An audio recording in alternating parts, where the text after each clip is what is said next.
In the southern region of Nigeria, there was a village, EBUBE OBIO. Surrounded by lush green hills, red clay roads, wooden huts, and dense neem trees.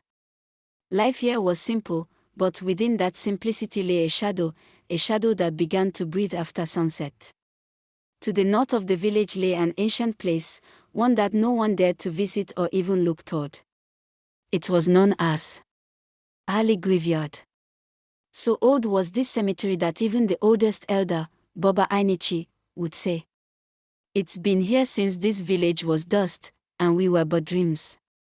By day, the graveyard remained silent. In sunlight, nothing appeared out of place. But as soon as the sun touched the horizon, the trees stilled, the birds vanished, and the air thickened, as if time itself had stopped. One day, a strange woman entered the village. Short in stature, with dusky skin and eyes that held centuries of exhaustion and restlessness. Her name was Amara. She had no belongings, no introduction. She walked straight to a deserted hut near Ali Graveyard and began living there. The villagers watched her with suspicion. The women whispered, "Who is she? Where did she come from? Her eyes hold something dark." Amara answered no one. She would often sit silently at the edge of the graveyard at night, as though waiting for someone, or perhaps watching something. The first incident happened when Obi, the village shepherd, did not return with his goats. His search continued into the morning, until his corpse was found lying outside the graveyard gates. His eyes were wide open, filled with terror, as though he had seen something far beyond human comprehension. But what was more horrifying were the drag marks around the body, and claw prints, not human, not animal. Fear gripped the village. All eyes turned toward one place, Amara's hut. She was outside that night, we saw her. She knows something about that graveyard. This woman is a curse. Village Chief Okafor made an announcement. If this woman has brought a curse upon us, we must know who she is. Otherwise, the whole village will be buried beneath Ali's soil. 5 young men were sent to summon Amara.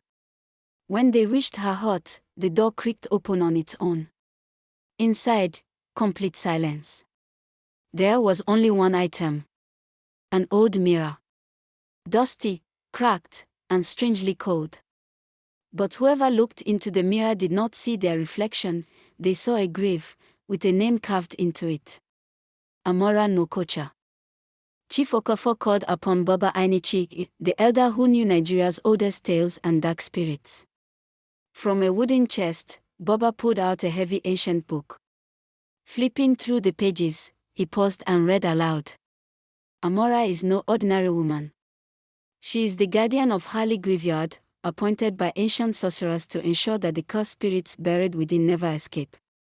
She is not alive, but neither is she dead. Every 100 years, she returns when the seal on the graveyard begins to weaken.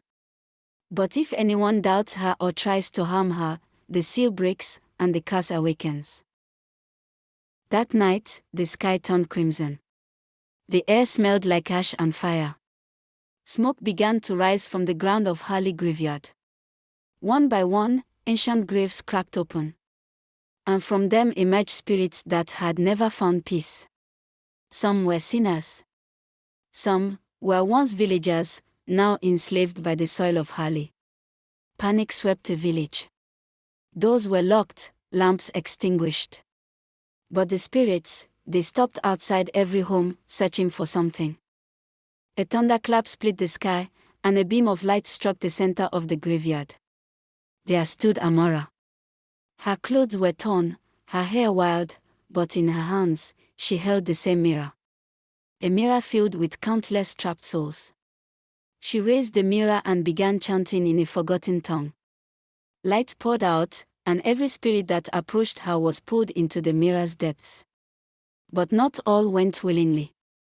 A massive shadow, a dark, formless figure with ember-like eyes, lunged at her. Amara lifted the mirror high and screamed, "I am the guardian. I command you, return." With a deafening roar, The earth at the heart of the cemetery collapsed. The spirits vanished. Only Amara remained, wounded, but alive. Slowly, she walked to a grave, her own, and lay inside it. The village fell silent once more. No spirit rose from Hali graveyard again. Amara was never seen again.